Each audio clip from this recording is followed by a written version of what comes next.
No, not quite. Okay, this is not gonna work the way we thought it was gonna work. We're trying to get both of us in here, but I'm gonna log off here now, and yeah. Or no, I'm not gonna log off. I'm just gonna flip it. There you go. I'm just gonna flip it because it's live and this is how it goes. All right, cool. And I do want to share. So, would you mind getting that? Hi. So, I'm here with Darian, and we're gonna have a conversation on race equality and human rights. I'm sharing this with a few people right now.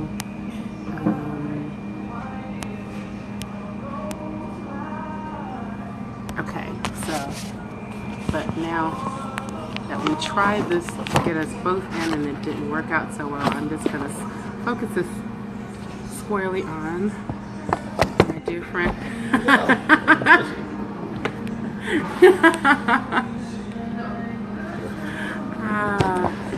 This is the joy of live. Live. Oh, we got somebody. Oh, Taz is on. Taz! Hi, you know Taz? Yeah. Awesome, I love that. Hey Taz, how's it going? So Hello, glad to Taz. see you. Let's just get and jump into some questions. First of all, if you wouldn't mind telling us a little bit about yourself, like your educational background, are you native to St. Louis, you know, anything that you think people would want to know. My name is Darian Wigfall. I'm 35. Originally from St. Louis.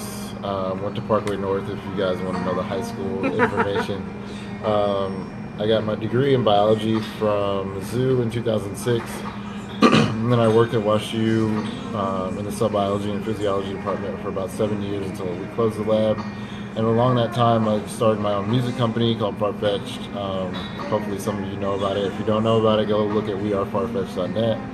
And just do a lot of activism now. I've always been into activism since my freshman year in college. That was at Hampton University. But much more involved since Mike Brown was killed and everything went down in Ferguson. But yeah, that's the Volt Mob sweatshirt, things like that. Nice. So with a self-affirming, self-love kind of thing in mind, what would be the one thing that maybe nobody knows about you that you really love about yourself? I try to be pretty open book, so most people know everything, but some people might not. Speaking of books, might not know that I have a book and a book series. Most people know that I DJ, but I DJ from time to time, and I also teach people how to DJ. And I'm somewhat of a musician. I still make music every once in a while. I don't really do that much anymore, so most people probably don't know that I actually make beats and stuff like that. Cool. All right. Okay, so let's get into it. We're here to talk about race, equality, human rights, and social justice. What is, I think you kind of touched on that, but I'll go ahead and ask this in case there's anything you want to expand on. But what is your background experiences regarding race, human rights, and social justice? Well, my background on race is being black. Like if you grew up as a black kid in America, you know a lot more about it than most people. But I'd say really in formal relation to like racial justice or social justice, I joined the NAACP at Hampton, and was just kind of like seeing how it was about respectability and like, you know, being a black middle class person, and I thought it needed to be more radical than that. And then my dad actually gave me a book about black liberation theology called Liberating Visions. It was the writings of Marcus Garvey, Martin Luther King, Booker T. Washington, and W.E.B. Du Bois that were a little bit more radical than most of the mainstream stuff you read. And so after reading that, I guess I wanted to be more radical, and so the universe brings you people, right, that help you along that journey. And so I met Zaki Baruti here in St. Louis, who's running the Universal African Peoples Organization, and got involved with that. And they're similar to the Organization for Black Struggle, started in the 70s, and kind of like, I guess, Pan-African romantic type of people, what some people might call hotep. I don't think they were all the way hotep, but it was just like, I don't know. I didn't think that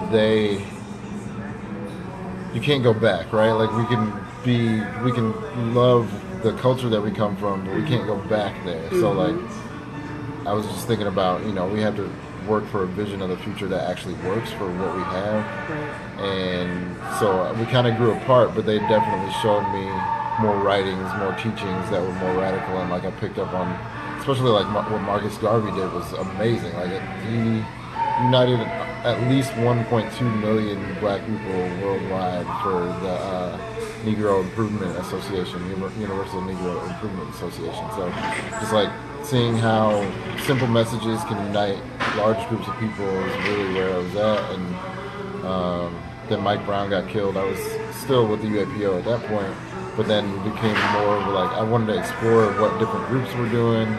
I got involved with the Don't Shoot Coalition, which is like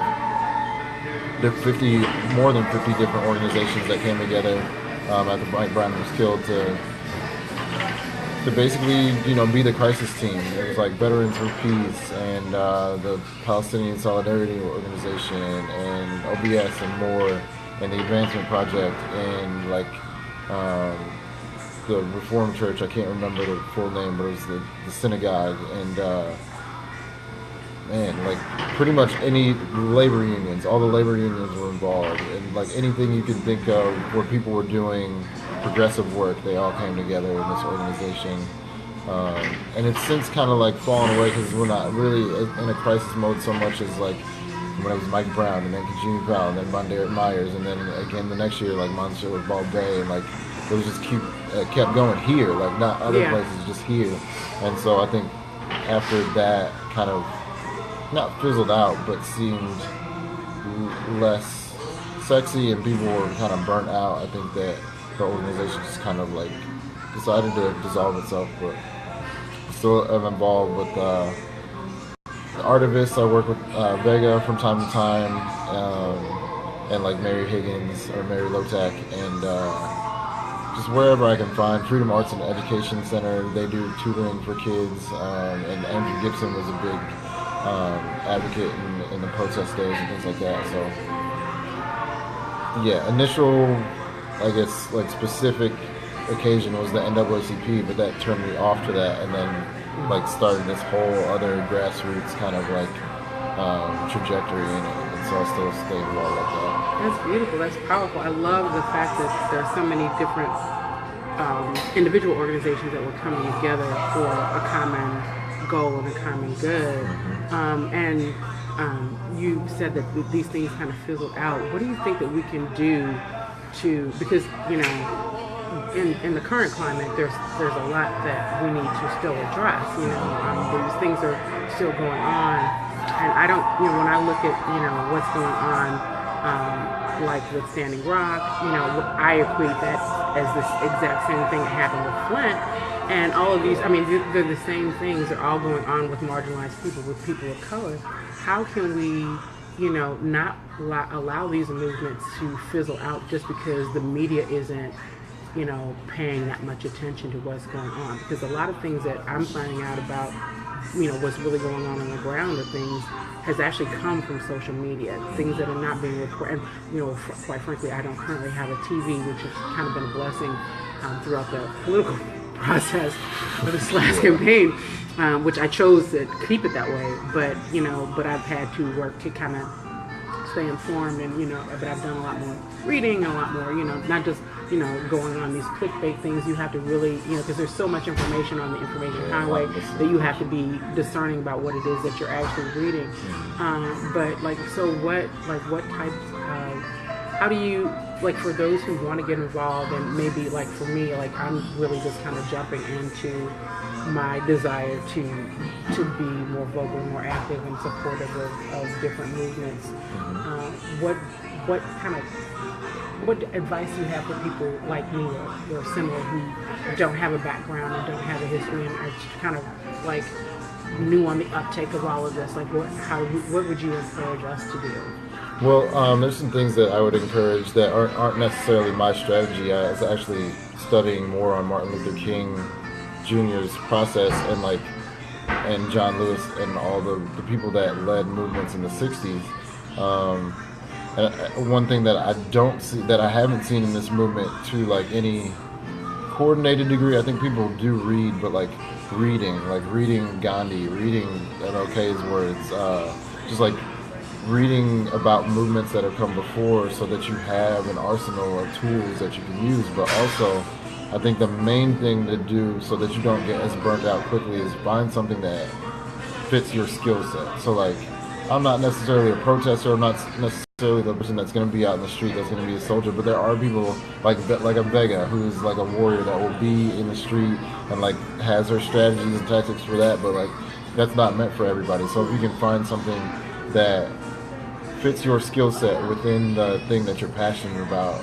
I was talking to my girlfriend about this a couple days ago. It's just like, you get burnt out by being an activist, but you can't be burnt out just by being activated. So like, if I'm using what I'm passionate about, say my writing or even DJing, using that as like a history lesson to teach about, racial justice in the Bronx in the 70s and where this stuff came out of, is like, I can do that every day. I love talking about that stuff, but I can't be in an organizing room every day and like talking about the laws and things like that. And I think that we should be paying attention to our local governments more so than the national governments. But you can do that from your phone now, so like that's not a big deal. But like if you are trying to make all these meetings in a day and every week, and help people, and God bless social workers that can like deal with that every day, but not everybody should deal with that every day.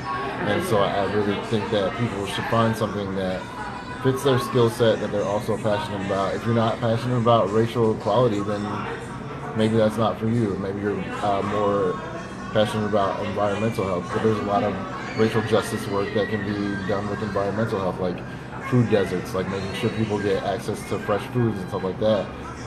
Growing food can then become a racial justice issue for you, you know what I mean? So like, find something that you're passionate about, that you already have skills in, because like you can build that confidence, getting those quick wins right away.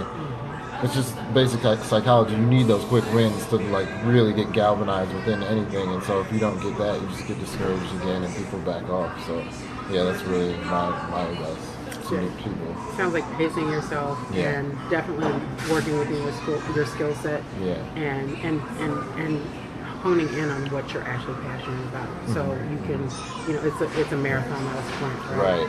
Right. Okay, so let's see. Thanks for watching, guys. I appreciate that. Yeah, really. Thank you so much. I really appreciate this. And I'm going to upload this to YouTube at some point. But thank you so much for everybody who's watching live. I really appreciate this. And we're not really looking so much at comments. I think he is. I'm not. So I apologize. I'll probably go back and rewatch it and then make my own comments and thank some people personally for being on. Oh God, is that Derek? Hey, Pookie! Tazu's on that too. What up, Tazu? Yeah.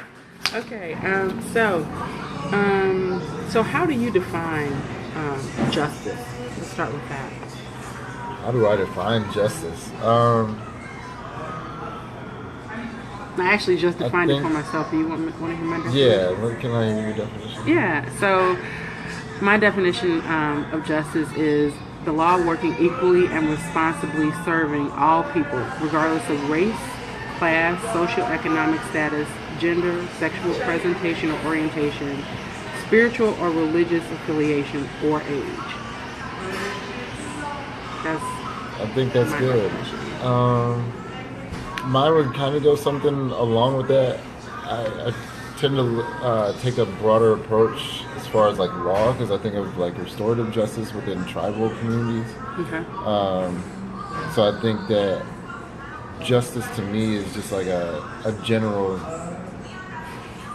operating notion that everybody's on the same plane. We're not trying to subjugate anyone for any reason, or when someone does break the code, if there is a code, if it's law, if it's codified in law or whatever, when somebody does break the code, that situation is looked at on an individual basis. We don't treat each robbery or each infraction of that code the same. So like mandatory sentences in our criminal justice system. It's like not everybody's situation is the same. So like if we're looking at it as trying to bring that person back into the tribe, I think that is a more effective way of rehabilitation.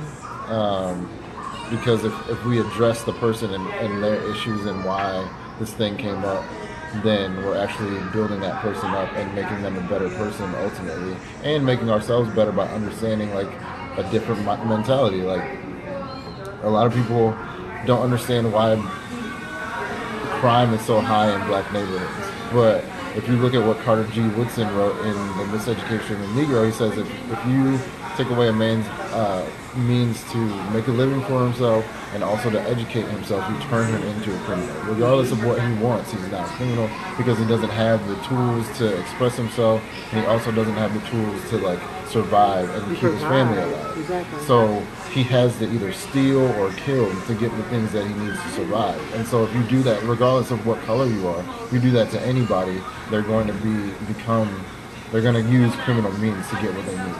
And so the redlining and the unequal education over the years has led to this system where we have a hangover from the removal of a means to make a living and the removal of a proper education. And so we don't look at it in those terms. We just look at it as, oh, all these black people in the same area all commit crime. Mm-hmm. But ultimately, if they had jobs that they could make a living wage, provide for their family, and if they also had access to the education that, say, kids in Clayton have, then they do just as well. But like when you don't have that, you don't have a way to self-actualize. So when we're looking at justice, we need to give people the proper resources and also not remove resources when it's unnecessary. Some people you can't rehabilitate, but I think that's the minority of the human population. And if we give those people the resources that they need to not steal or not kill or whatever it was the reason that they did that thing, then I think that's justice. I know that's a really no, that's great. Actually, I really like that definition, and I think that's a good point because I look at like what's going on with our criminal justice system, and like it's a whole, everybody's talking about it, or a lot of people are talking about the whole, school to prison pipeline. Mm-hmm. And you think about it, it's because there's miseducation or under-education of children, and it all snowballs into exactly what you were talking about. Yep. If you don't have a means to provide for yourself, provide for your family, provide for, to live and feel healthy and feel like you have access to the bare necessities, let alone, creature comforts and so forth, then, if you're just barely hanging on, and survival mode is going to kick in. Yep. You are going to do the things, whatever it is you feel it is that you need to do to maintain your existence. Mm-hmm. And a lot of people are maintaining existence, which is that's They're not how we are supposed to live. Exactly. And I don't agree with you. I think it's funny because I think that social justice or justice in particular and economics they're like twins. They're completely related. You can't have someone that's living completely in poverty and have them feel like they're going to be experiencing any type of justice. That's right. And so, if they feel like there's no justice for them, and they see other people that they feel like they have so much more than them, and they have so much more freedom and so much more opportunity, then that's going to instill a little bit of resentment, a little bit of anger, a little bit of frustration, and a lot of helplessness. Yep. And so with all of those things, that's what fuels, this is like when the rioting occurs after an incident where people feel like someone is murdered unjustly, and then it's like, well, why are these people doing these things? Well, when you combine all of these different elements, this is what it produces. Yeah, every time. And I think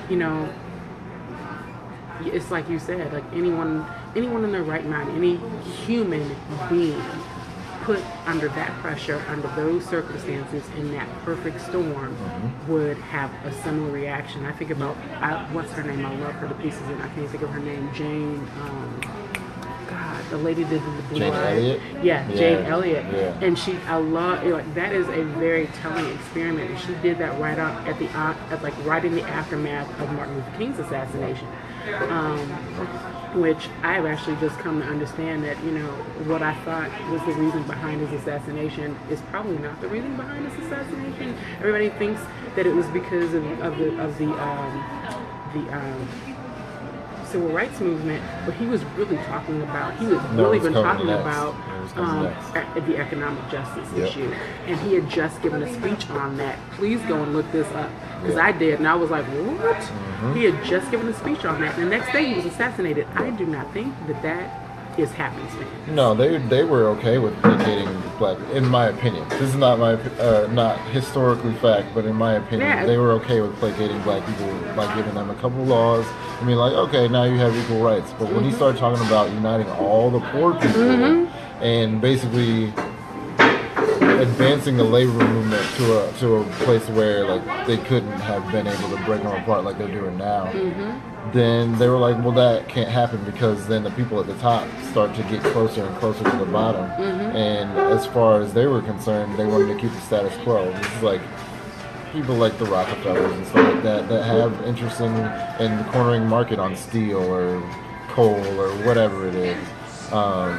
If they knew that they would have to pay their workers more to extract that, their profit margins get smaller, they make less, and he was about to do it. It looked like he was about to do it. Malcolm X was coming with him on that. There were people in other countries like Vietnam and things like that were showing solidarity for that movement, and the labor movement definitely here was showing solidarity for that. So it's like, once you figure out that there's a very large economic tie with this color line too, because there's a clear color line, but like the economics of it is always the linchpin. And whenever they're about to lose a lot more money, then they just completely wipe out whoever the leaders are. And that's why they really wanted us to have one charismatic leader in the new movement, because they knew that they can take that person out. But if you have decentralized leadership, you can take out 10 people and it's still going, and you can't stop it. So yes, and I think that's actually that's going to be key to making a difference and to elevate. And it's funny because people always want to talk about, and I'm going back a little bit, but people always want to talk about, like, the problem with crime in the black communities, but people don't know. If you don't know about Black Wall Street, then that makes sense to you. But Black Wall Street is proof that when you are thriving and you're providing for yourselves and you're working hard and you're taking, like, it's not an issue. And then look what they did. Right. There were two Black Wall Streets. They bombed them both. And then there was a group called Move in Philly. In the 80s they bombed them. The mayor of Philadelphia bombed them in 1985. So this is not like a new thing or an old thing. It's just like a consistently, when black people get enough to have their own, it's destroyed. I don't know what that is. If it's like, I don't know if that's like because of the color line or if it's just economics, but it's always when. But it feels very systemic to me. Yeah, definitely. So it's like, when we even try to have our own, that's destroyed. It's amazing. But it doesn't mean that we don't try, and it doesn't mean that we don't make. Oops. Yep, that's what happens when you're left. Here we go. I need to stop banging the table, apparently. It doesn't mean that you don't keep striving to make those differences and to achieve those advancements.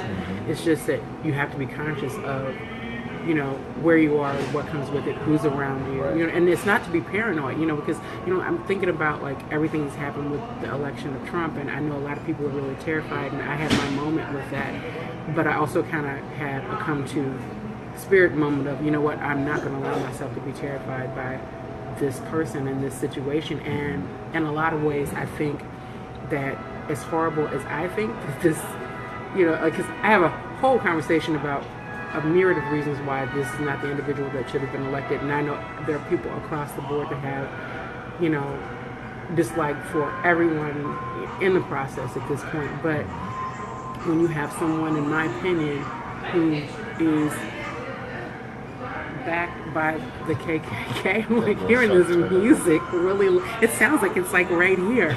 I hope you guys don't hear that as loudly as we do.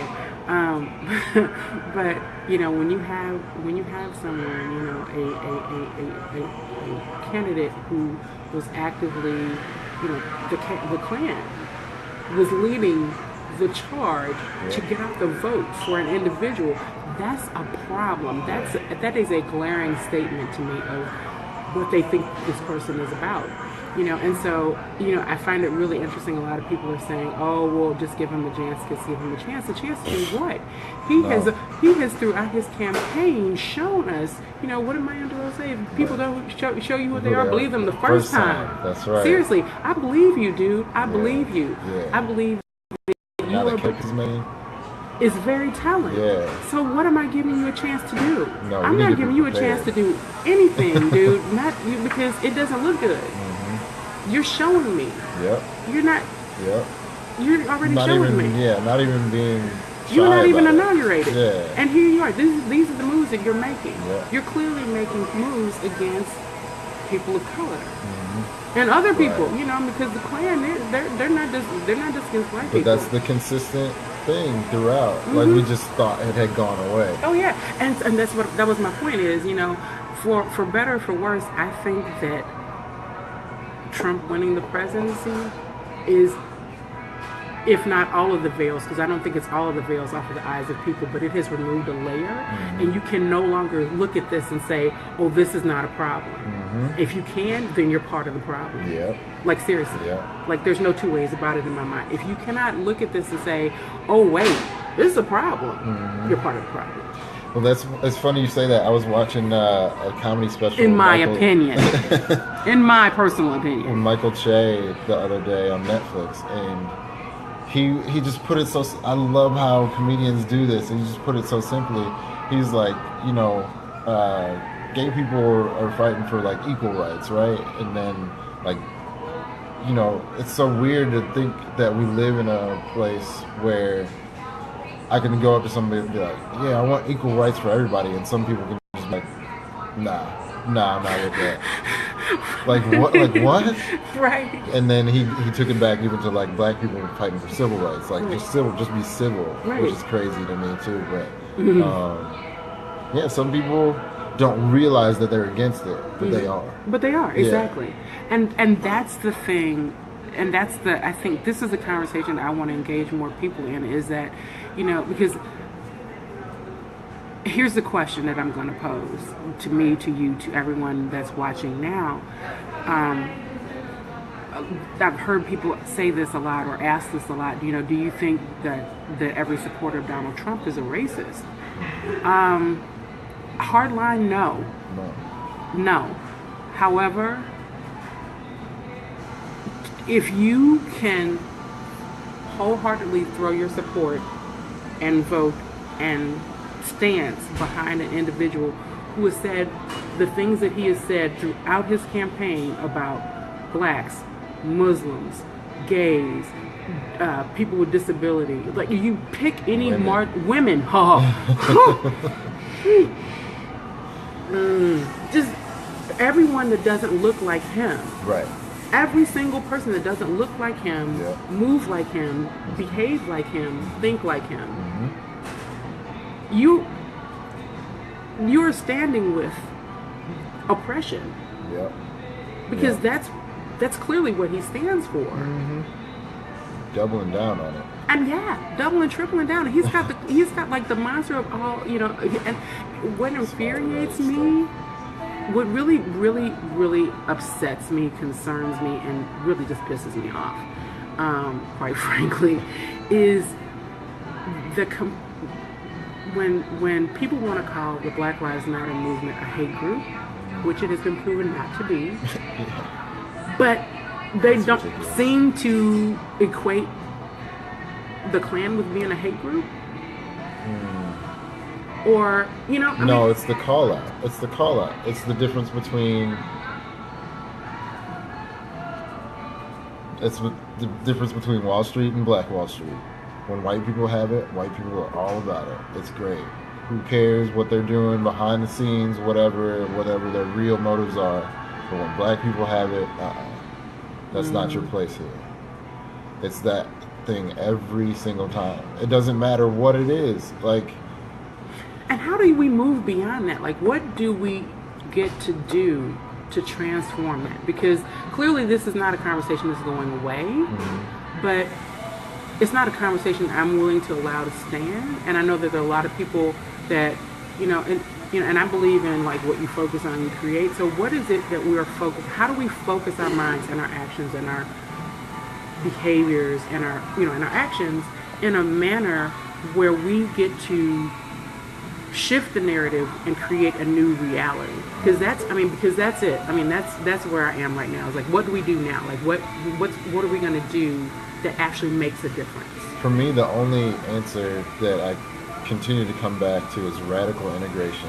Like, the one thing that levels the playing field in education is integration. So when you take kids from the city and you give them, first of all, you put them in classrooms with white kids and you teach them all the same thing. You teach them the top level of education. Studies show that the kids that are going to perform are going to perform regardless of the color that they are. But you have to give them the tools. But the other thing is, there's other ways. Like, so I feel like in the civil rights movement, they tried to integrate through education, and it was short-sighted. So like, yeah, we can send these kids to school together for a while, but then when they go away to college, they're not going to come back into the same places, not going to live with each other. But if there was like, I'm not saying that gentrification is good or anything like that, but if there was a system where, and I know that it worked the opposite way, if there was a system where when it gets to be too much of one color in a neighborhood, we like prioritize other people of different colors, people of different income levels, people with different abilities to, like, okay, so we would like to have more of a full integration, inclusive neighborhood. So like, once we get to a cutoff, we don't want to like keep going that one way. We want to like get other groups in. And so like, if we integrated and had to live together, first of all, the kids would have had to go to school together anyway. But now that you're my neighbor, and say a natural disaster happens, we're going to come together over time, in and out of like each other's lives, regardless of what we really want. But then we start to get to know each other, and I think that the main issue is the empathy gap. So if I live in my neighborhood, you live in your neighborhood, I can look at the news. Yeah, I can look at the news and be like, oh, that's just them over there.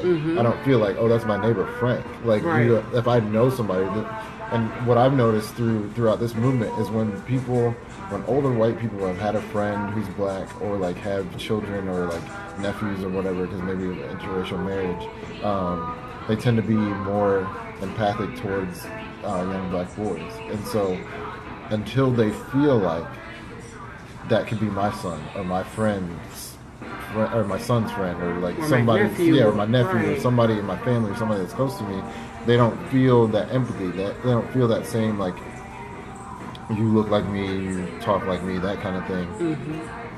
They don't feel that for us because they just don't have contact with anybody that's in that group. And the more you have contact with people that are gay, people that are lesbians, people that are Jewish, people that are Muslim, you start to realize we all basically want the same things.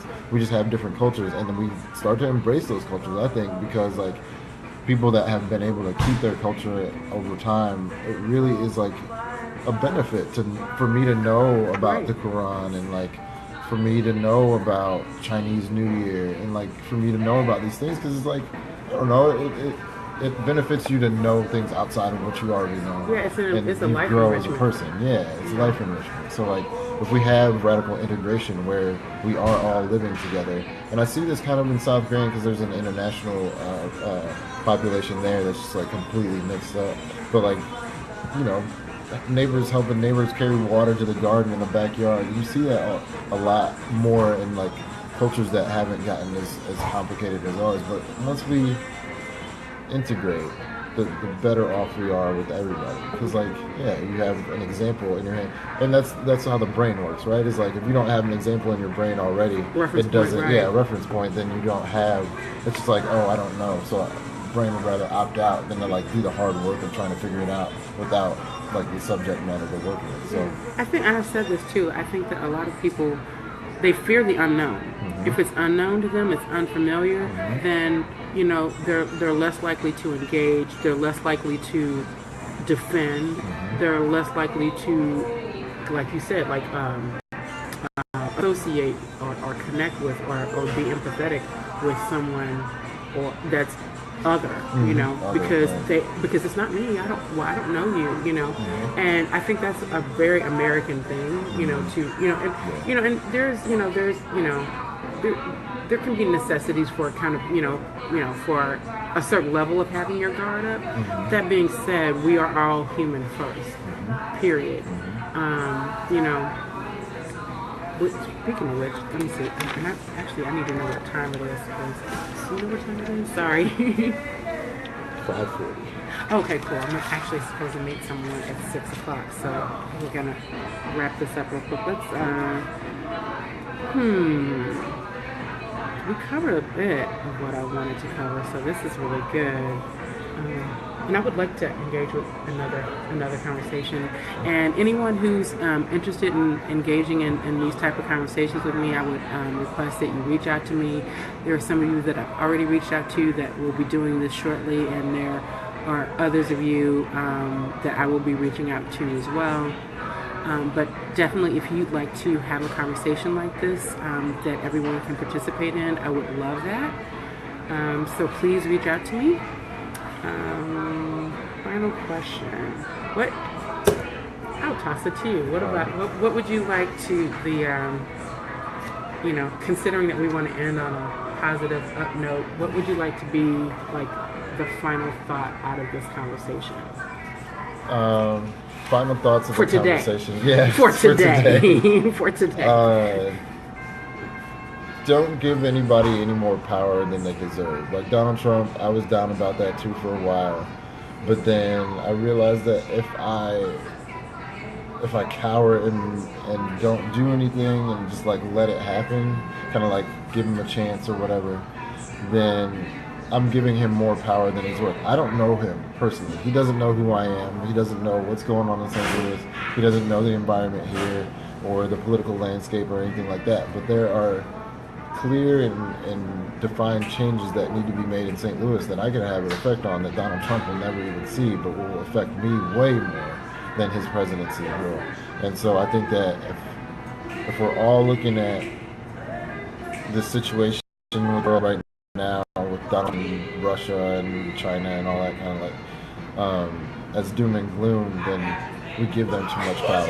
And the thing is, we have a lot more power within ourselves than I think most people realize. And once you activate yourself, that's the best way that's the best revenge, is to live better, right? So like, I'm going to change education, or I'm going to change how the prosecutor's office works, or just like make sure that they know that we're watching them, or whatever, whatever you can do it. Because if you just sit back and don't do anything, I always say everybody has a part to play in erasing oppression, and if you don't do it, then basically you stand with the oppressor. Exactly.